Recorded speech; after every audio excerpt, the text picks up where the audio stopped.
Hey guys, welcome back. It's been a little while since we've put anything together for this channel, just around 2 months to be exact. Our family has been extremely busy with the move, getting everything out of our old place and settling into the new place. That has meant, there's not really been a whole lot of time for whitetail habitat improvements. But life is finally feeling like it's starting to slow down a little bit and we're getting more into a routine. So going forward, we are going to be able to start working on habitat improvements on our new property, and we're going to be able to bring that to you guys on this channel. And again, like I previously mentioned, the last couple months have been really crazy, so we haven't really had a whole lot of time to work on any major improvements on our new property. That means we haven't really done anything with food plots, haven't really done anything with bedding area creation, working on deer trails or anything like that. However, we did find time to work on a couple habitat improvements on the new property, and that's what I wanted to focus on in today's video. The first improvements that we put in on our new property: creating perennial scrapes. And just like with most of the videos that we put together for this channel, we're going to try to answer a couple questions along the way. What improvement are we putting in? Why are we putting that improvement on our property? Where should we be putting this improvement and where we're putting it on our property? And finally, how are we installing this improvement? And that's what we're going to be covering in today's video as it relates to these perennial scrapes that we put in on our new property. So right off the bat, what are we doing? And we kind of already answered this in the description of the video, and that's we are creating perennial scrapes. And the reason I say we're creating perennial scrapes as opposed to just creating scrapes is because there is a difference between a perennial scrape and an annual scrape. Just like there's a difference between a perennial food plot and an annual food plot. A perennial food plot, as long as you maintain it every single year, it's going to come back every single year. Difference between an annual food plot that you have to plant every single year. The same thing can be said about scrapes. I'm sure there have been times during the hunting season where you have walked through the woods and you see a scrape pop up out of nowhere that you have not seen in that location before. That is likely an annual scrape. These are scrapes that you do not want to be focusing on during the hunting season, as they were most likely made randomly. We have no idea why that scrape was made, and there's a decent chance that the buck who made that scrape was making it to show off his dominance to another buck that's in the area. So there's a difference between an annual scrape, those scrapes that kind of show up randomly in different locations from year to year, compared to a perennial scrape, the scrapes that show up in the same spot year after year after year. And that's what we're creating on our property. And hopefully the why to why we're creating perennial scrapes on our property is fairly obvious. We're trying to increase our chances that the deer are going to be using these locations throughout the year and during the hunting season, which is going to increase our chances at having encounters with these deer during the fall. As long as you're creating your mock scrapes in the correct location and you're creating them in the correct way, the way that the deer create them naturally, you can really increase the chances that a deer will choose a certain travel route over another, and you can really increase the chances on where the local deer prefer to communicate with one another. A perennial scrape in the deer woods is a communication hub for the entire local deer herd. Scrapes are not just used by bucks during the rut. Scrapes are used by bucks, by does, by fawns all year round. And there's a really good chance that if a deer is moving through an area with one of those perennial scrapes, that they're going to hit that scrape all year round. When talking with someone who might be newer to hunting or talking with someone who might not be as familiar with scrapes, the best way to explain scrapes or the best comparison that I've found has been dogs and the fire hydrant. For those of you guys that have dogs and you take your dog for a walk, they always seem to want to go to the bathroom and smell the same bush or that same fire hydrant or telephone pole along the walk. And the reason that they're doing this, the reason that they smell that pole and then pee on it, is because they are communicating with all the other dogs in the neighborhood. They're smelling that pole because all the other dogs have, again, peed on that pole. They can tell, oh, so-and-so was here, or this dog was here, that dog was here. And deer are no different. They use these scrapes to communicate with one another. Now, there are more ways that deer communicate with each other, but one of the main ways they communicate is through their sense of smell, through these scrapes.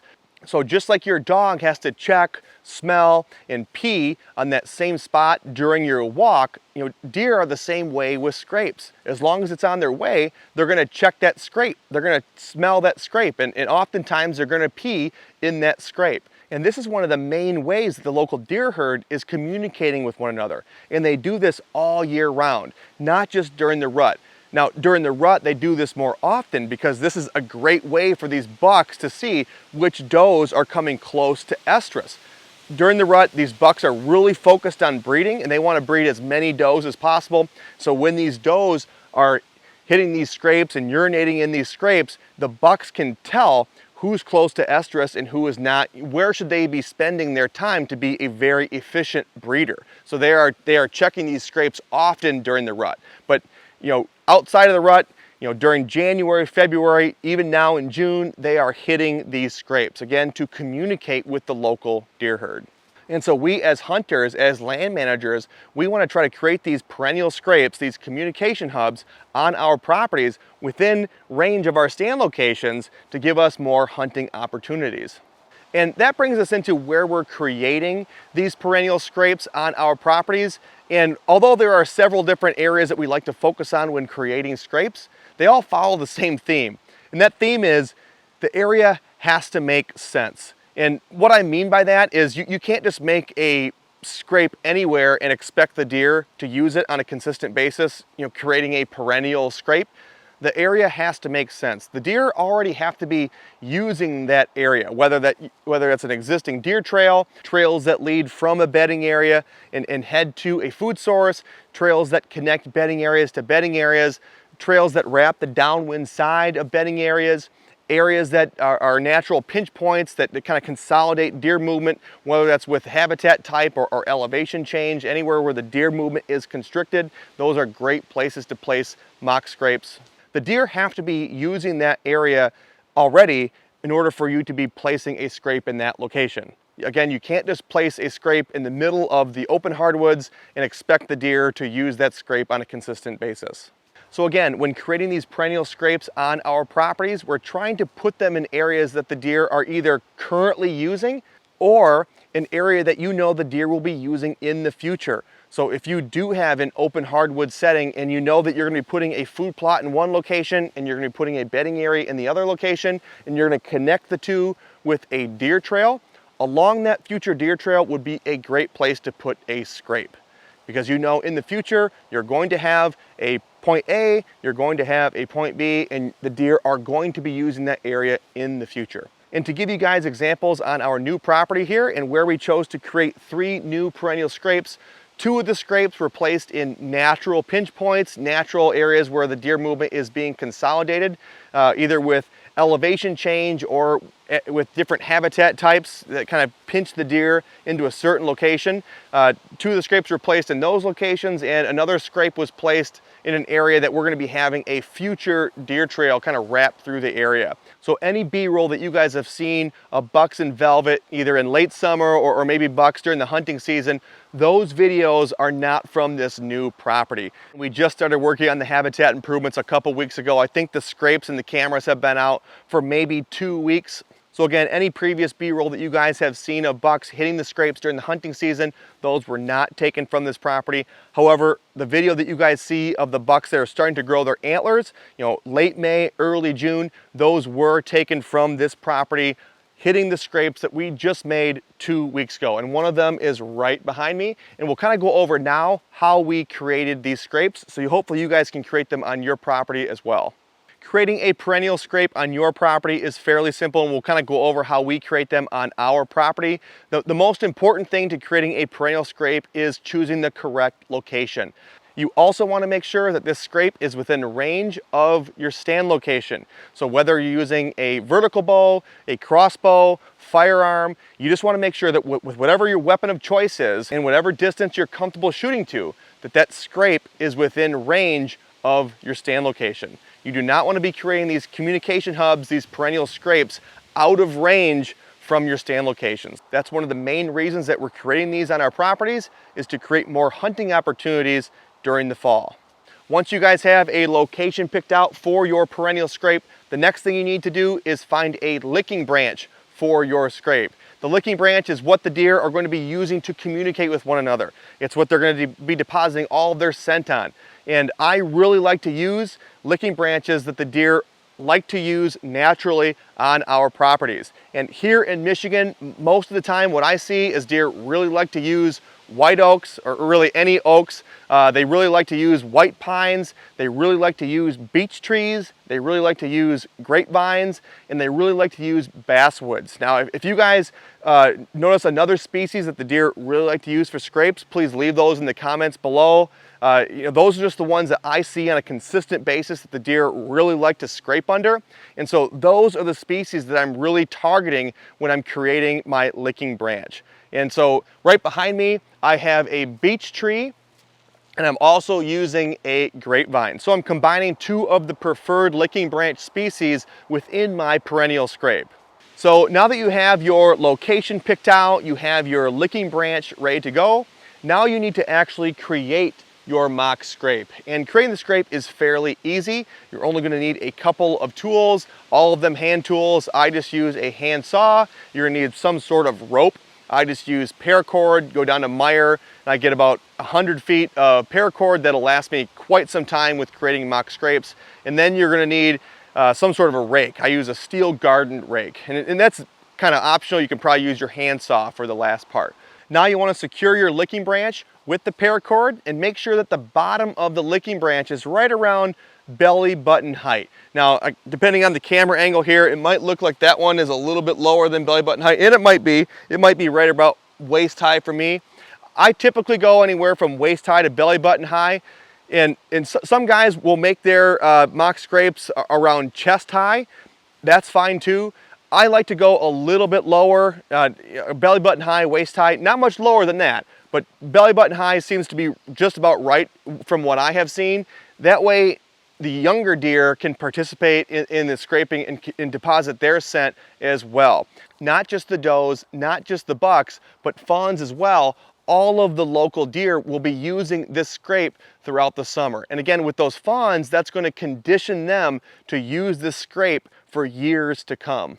Once you have your licking branch hung, the next step in creating a perennial scrape is to make sure that your licking branch stands out like a sore thumb. You want to make sure that when the deer walk into this area as they're traveling from point A to point B, they lock in and zero in to your licking branch, your scrape. And to give you guys an example, in this location, as you can kind of see here from the camera, you can see our vine hanging down from this beech branch.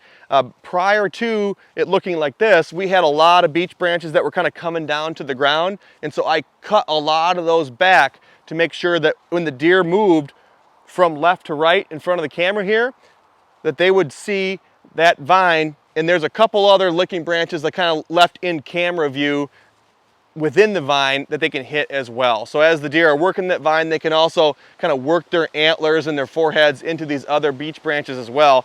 But to a deer, as they're moving from point A to point B, because this scrape stands out more than it did before, it's going to increase the chances that they're going to hit the scrape as they move by.